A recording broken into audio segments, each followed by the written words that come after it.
Halo guys, selamat datang.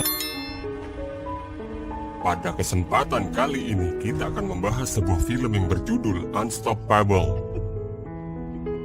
Film ini menceritakan tentang seorang mantan gangster yang berusaha menyelamatkan istrinya yang diculik oleh kelompok sindikat perdagangan manusia. Tanpa basa-basi lagi, langsung saja kita simak alur ceritanya.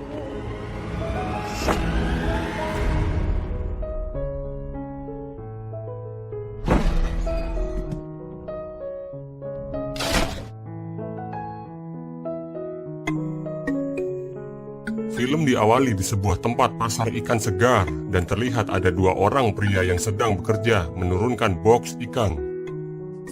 Pria ini bernama Kang Dong Chul dan sahabatnya yang bernama Chun Sik. Mereka berdua berprofesi sebagai penyuplai ikan ke pedagang dan tampak mengantarkan pesanan masing-masing ke pedagang di pasar tersebut.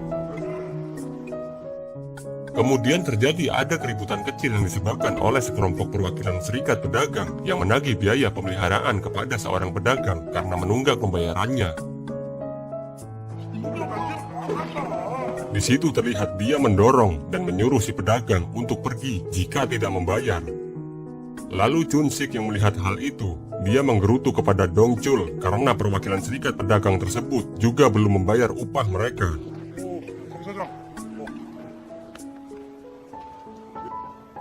Tidak lama setelah itu, Dong Chul menerima panggilan telepon dari seorang pria dan kemudian dia tergesa-gesa untuk pergi menemui pria tersebut.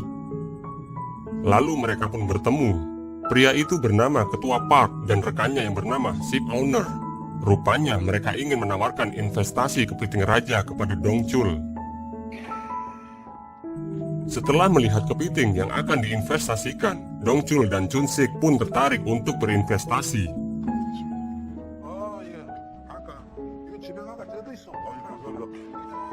Dan di sisi lain, di sebuah panti jompo dan restoran, terlihat seorang wanita sedang berbincang dengan pria tua. Wanita itu adalah istri Dong Chul yang bernama Jisoo. Dia bekerja di kedua tempat tersebut demi mendapatkan uang tambahan.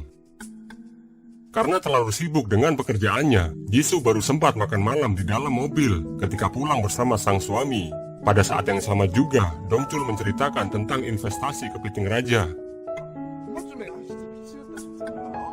Namun Jisoo langsung memperingatkan kepada sang suami karena mereka sudah beberapa kali ditipu sebelumnya. Di tempat lain, di sebuah apartemen, kelompok gangster yang juga berprofesi sebagai pemilik perusahaan peminjaman uang membuka paksa pintu.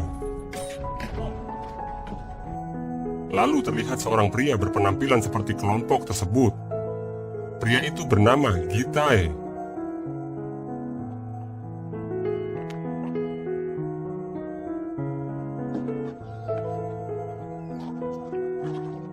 Dia kemudian menyiksa seorang lelaki tua yang tidak bisa membayar hutangnya. Bahkan lelaki itu sudah akan dibunuh agar mereka dapat mendapatkan uang asuransi dari pinjaman lelaki tersebut. Tidak lama setelah itu, anak gadis lelaki tersebut datang. Melihat kecantikan anak gadis itu, Gitae pun tertarik dan membawa gadis tersebut sebagai tebusan hutang lelaki itu.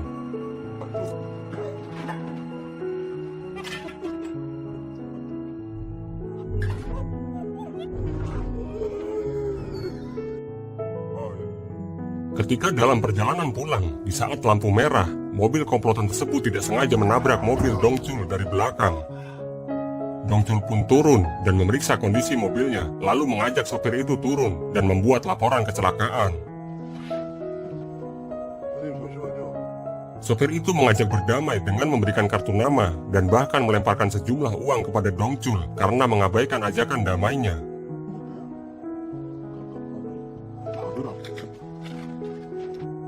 Melihat kejadian tersebut, Jisoo langsung tidak terima. Melihat Jisoo yang sedang emosi, Gitae langsung tertarik dengan kecantikannya.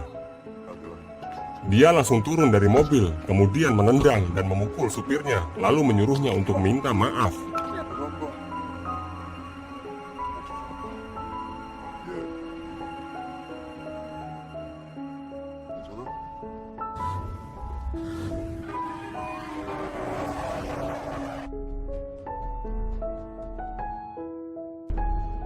Keesokan harinya, Dongchul mendatangi kantor serikat pedagang untuk meminta bayaran upahnya yang selama ini belum dibayar.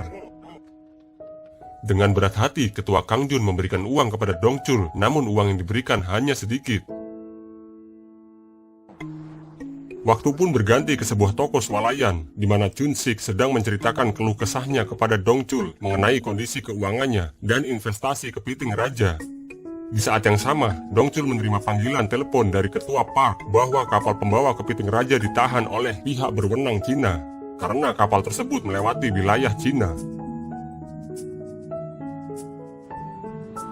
Dan di lain tempat, Jisoo sedang berdiskusi dengan seorang pengacara di kantor pengacara tersebut dan membahas tentang permasalahan biaya sewa apartemen mereka. Lalu pengacara itu memberikan saran terbaiknya untuk Jisoo. Sementara itu, di seberang jalan, anak buah Gitae sedang mengintai Jisoo. Ketika Jisoo dan Dongchul bertemu di sebuah restoran, Jisoo menceritakan hasil pembicaraannya dengan pengacara tersebut bahwa saran terbaik untuk mempertahankan apartemen mereka yaitu mereka harus bercerai. Dongchul pun segera menolak saran dari pengacara dan mengatakan bahwa dia telah melakukan investasi kepiting raja. Mendengar uang investasi tersebut dari hasil pinjaman dan total nilainya yang sebesar $100.000, Jisoo pun kaget. Bahkan Jisoo langsung pulang ke rumah menggunakan taksi saat Dongchul menyiapkan kue ulang tahun Jisoo.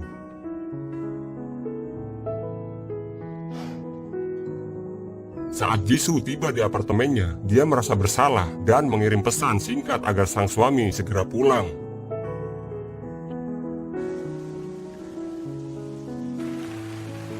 Di tengah derasnya hujan, Dongchul berhenti dan melihat ada seseorang yang sedang memindahkan barangnya ke dalam mobil.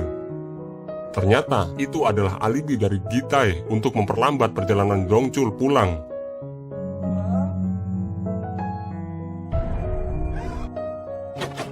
Sementara kelompok Gitae yang lain masuk secara paksa ke dalam apartemen Jisoo.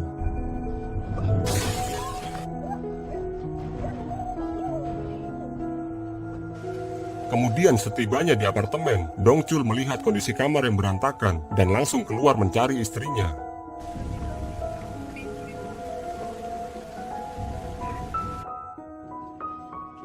Keesokan harinya, Dongchul langsung melapor ke kantor polisi dan dia diperlihatkan hasil rekaman CCTV saat kejadian. Saat keluar dari kantor polisi, Dongchul menerima telepon dari Gitae. Gitae mengatakan akan membunuh Jisoo jika dia ke kantor polisi lagi. Kemudian Gitae memberitahu kalau dia meninggalkan kartu nama di kulkas apartemen Dongchul. Lalu mereka janjian untuk bertemu di sebuah restoran.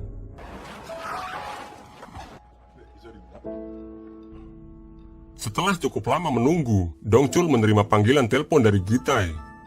Dia mengatakan untuk menjual istrinya dengan imbalan uang sebanyak 1 tas yang ada di depannya. Tidak terima hal tersebut, Dongchul langsung membawa uang itu ke kantor polisi. Melihat motif pelaku, polisi berasumsi bahwa kasus ini merupakan kasus perdagangan manusia. Tanpa pantang menyerah, Dongchul pun datang kembali ke kantor polisi keesokan harinya untuk menanyakan perkembangan kasus istrinya. Namun dia mendapati respon yang biasa saja dari penjelasan polisi. Di situ dia juga sempat melihat poster yang cukup banyak tentang info wanita yang hilang. Merasa kinerja kepolisian yang sangat lambat, Dongchul berinisiatif untuk melakukan penyelidikan sendiri. Karena butuh biaya operasional, dia mendatangi kembali kantor perwakilan serikat pedagang untuk meminta sisa upah yang dibayarkan.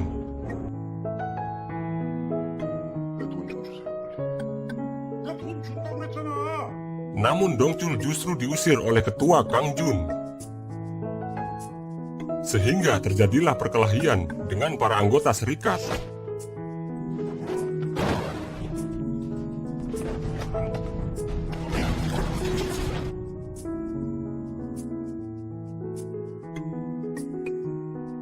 Lalu pada akhirnya ketua Kang Jun pun harus rela memberikan sisa upah kepada Dongchul. Selepas dari kantor serikat, Dongchul dan Chun-sik mendatangi seorang detektif swasta. Detektif tersebut bernama Bir. Mendengar penjelasan dari Chun-sik, Bir berpendapat bahwa kasus istrinya bukan penculikan, tetapi perdagangan manusia, dan cukup banyak yang datang kepadanya dengan kasus yang serupa. Dengan perasaan kesal, Dongchul meninggalkan tempat tersebut. Namun Chun-sik meyakinkannya untuk menggunakan jasa detektif Bir karena dia adalah salah satu yang terbaik di bidangnya. Kemudian Bir langsung melaksanakan tugasnya. Dia melihat hasil rekaman CCTV pemilik mobil yang diduga pembawa tas berisi uang di restoran sebelumnya. Hasilnya mereka mendapatkan data atas nama Choi Man-sik, dan mereka pun segera pergi mendatangi rumahnya. Hasil interogasi dengan Choi Man-sik, ternyata dia telah menjual nomor polisi mobilnya ke bandar judi karena ketagihan berjudi di tempat bandar tersebut. Setelah itu, mereka kemudian mendatangi tempat perjudian yang dimaksud Choi Man-sik.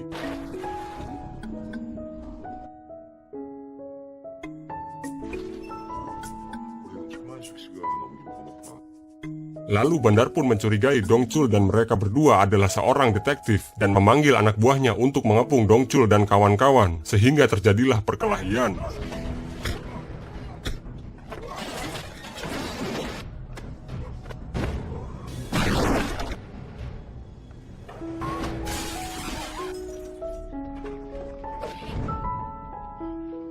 Kemudian Dongchul berhasil menghajar mereka satu persatu, yang membuat si bandar mau tidak mau harus memberikan informasi yang dibutuhkan oleh Dongchul.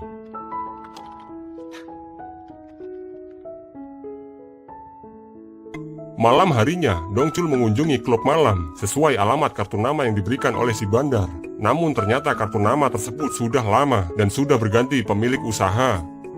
Saat akan pulang, Dongchul melihat seorang pria menurunkan gadis-gadis cantik dari mobil. Setelah mereka masuk ke klub malam, Dongchul penasaran dengan mobil tersebut dan teringat bahwa wajah pria itu mirip dengan wajah orang yang menghambat perjalanannya ketika akan pulang ke apartemennya. Pria tersebut bernama Lim Gyu. Saat Lim Gyu berada di dalam mobil, Dongchul menghampirinya dan memintanya untuk turun.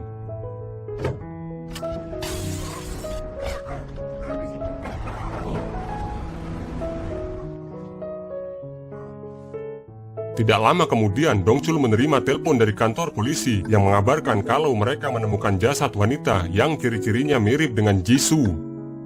Setelah Dongchul melihat foto wanita tersebut, ternyata bukanlah Jisoo. Di saat yang sama, rekan detektif di situ mengatakan bahwa jasad yang ditemukan adalah Lee Yun-jong, wanita yang dilaporkan hilang 2 tahun yang lalu. Berdasarkan hasil penyelidikan Bir, diketahui bahwa suami Lee Yun-jong yang bernama Choi Jun-yong menyerahkan diri tidak lama setelah istrinya ditemukan karena merasa bersalah telah menjual istrinya ke komplotan Gitai. Setelah berbincang dengan Jung-yeon, mereka diberi klip hasil investigasi Jun-yong agar mereka mendapatkan lebih banyak petunjuk dalam mencari Jisoo. Tidak lama setelah itu, Choi Jung-yeon melakukan aksi bunuh diri dengan melompat dari atas gedung.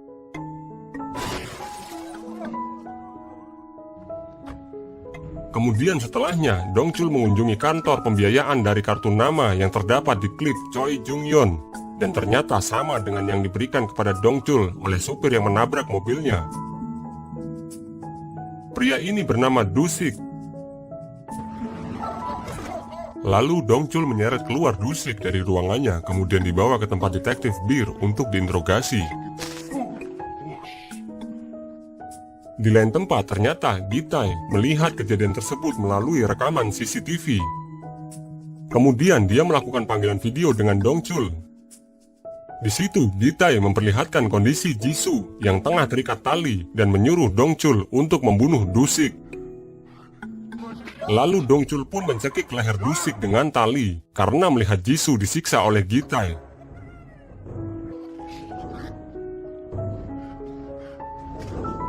Setelah melihat Du-sik tewas, Gitai menyuruh Dongchul untuk mengembalikan uangnya jika ingin Jisoo dibebaskan. Setelah panggilan berakhir, Dongchul menyadarkan Du-sik yang hanya dibuat pingsan dan meminta keterangan darinya. Kemudian mereka mulai merencanakan untuk mencuri kembali uang Gitai yang berada di kantor polisi. Saat sampai di kantor polisi, Bir dan Chun-sik yang menyamar menjadi seorang jaksa mendatangi kantor polisi.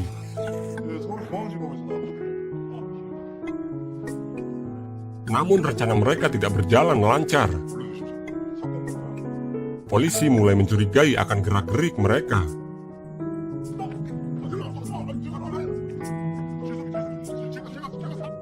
Mengetahui penyamaran kedua temannya mulai terbongkar, Dongchul berinisiatif meledakkan mobil salah satu detektif polisi untuk mengalihkan perhatian para polisi.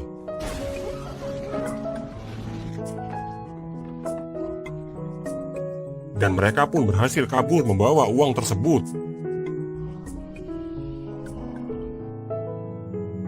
Kemudian di tempat lain, tepatnya di persembunyian wanita-wanita hasil penculikan, terlihat Gitai marah besar dan memukuli Lim Gyu yang telah menganiaya salah satu wanita yang mencoba melarikan diri. Tidak lama kemudian, Gitai menerima kabar dari Dongchul bahwa mereka berhasil mendapatkan kembali uang tersebut. Gitai pun mengajak Dongchul untuk bertemu di tempat persembunyiannya dan menyuruh anak buahnya untuk membunuh Dongchul setelah mendapatkan kembali uangnya. Di sisi lain, Dongchul juga mengabari polisi mengenai lokasi pertemuan mereka. Melihat kondisi yang sepi, Jisoo dan temannya mencoba untuk melarikan diri melalui jendela teralis. Akan tetapi, hanya Jisoo yang berhasil kabur. Jisoo langsung menghadang taksi yang melintas di daerah tersebut dan meminta segera diantar ke kantor polisi. Ketika hampir sampai, terjadi kemacetan sehingga Jisoo berinisiatif keluar dari taksi dan berlari menuju kantor polisi.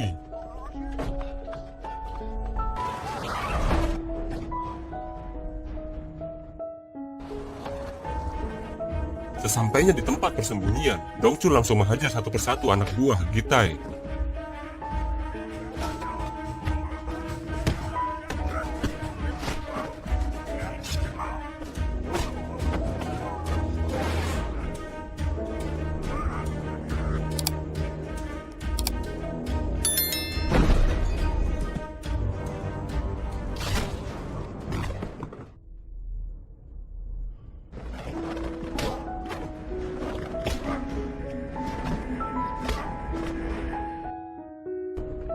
Sementara itu, Bir dan Chun-sik membebaskan tahanan wanita yang akan dipindahkan ke tempat persembunyian yang lain. Melihat polisi yang sudah sampai di tempat kejadian dan menangkap para perampok penculik, kemudian Dongchul pergi mencari istrinya yang dia duga melarikan diri setelah dia melihat jendela teralis yang sudah dibengkokkan. Ketika dalam perjalanan, mobil Dongchul berpapasan dengan mobil Gitai. Mereka pun saling menatap satu sama lain. Gitai yang melihat itu adalah Dongchul. Dia langsung menyuruh supirnya untuk kabur. Lalu aksi kejar-kejaran pun terjadi cukup menegangkan. Dongchul berusaha menahan mobil Gitai dari depan.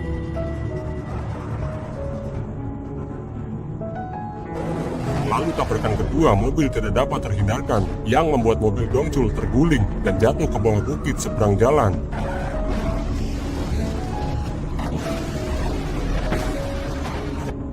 Dengan perasaan marah dan kesal karena Dongchul tidak mau merelakan keluarganya dibeli, Gitai langsung mengambil kapak dan menghampiri mobil Dongchul. Saat Gitai lengah, Dongchul menariknya ke dalam mobil dan memukulnya berkali-kali hingga terlempar keluar mobil.